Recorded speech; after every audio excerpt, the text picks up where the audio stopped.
Happy Aloha Friday game. This is Coach Paul here, back for another Chalk Talk. Hey guys, lately I've been having a lot of inquiries here in regards to people calling and have questions about training here at Phase One Sports. One question, and I touched upon this on the frequently asked questions. I just want to hone in again because we really got to understand this. People ask, I want to do wide receiver training, or they want to do quarterback skills training, or they want to do D-line training, one of our skills training geared towards football or even soccer, even other sports like baseball, softball, basketball. And it could be ranging from the ages of 6, 7 years old, all the way to 15 years old, 16 years old. So my answer to them is, first and foremost, should always be speed, agility, quickness training. Why? Because that is the foundation that will set the tone as an athlete for your player. So who is the best player on the field or court? It's the most athletic player. So we want to build that foundation of athleticism to where they can play any sport basically and they'll crush it athletically. Then the next thing, the secondary thing, is to build up their skills in their position or their sport. So I always say if you can do both the speed, agility, quickness, and say if they want to be a wide receiver, do the wide receiver training on top of that, once a week. Some folks do the speed, agility, quickness training, and then they do one-on-one private training with me no matter what skill set it is. It could be a football skill set, whether it's quarterback, wide receiver. It could be a soccer trainer that goes to Coach Kirsten that does a one-on-one private training. But they always do the speed agility class, or I work with a lot of athletes in track or folks, football players who just want to get faster in the field, where their focus in their one-on-one training is speed, agility, explosiveness. So there's different variety of things, but that's why, just to put it into perspective, it should never be I just do wide receiver training one day a week. Like, that will not get you better as a player. Yes, you will get somewhat better as a receiver, meaning in catching the ball, but that will not get you a better, faster runner, running your routes, making cuts, getting open on the field in order to catch the football. So basketball, in order for you to move well on the court, you can't just be dribbling all day long in one place. You can't just stay in one place and shoot a jump shot.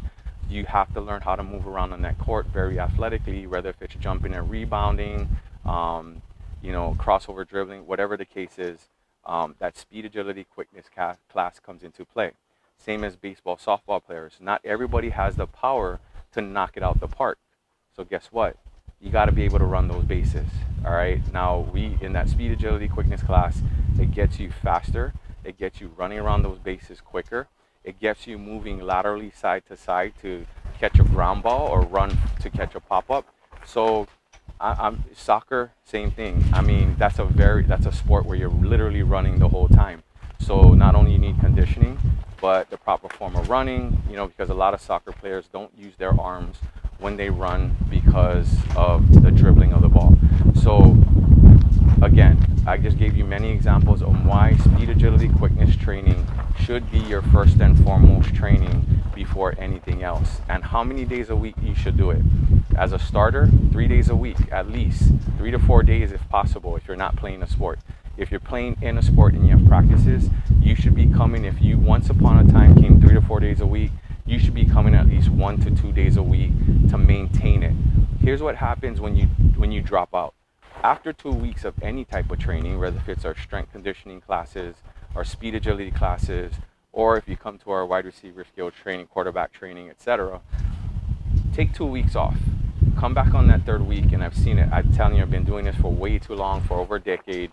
Whenever I see players take a 2-week break, they come back, it's almost like retraining them over again.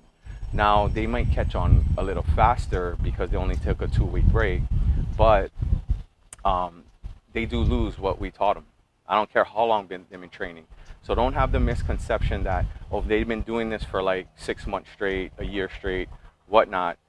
Take a 2-week break. Try taking a 1-month break.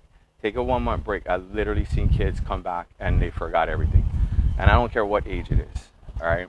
And here's another issue.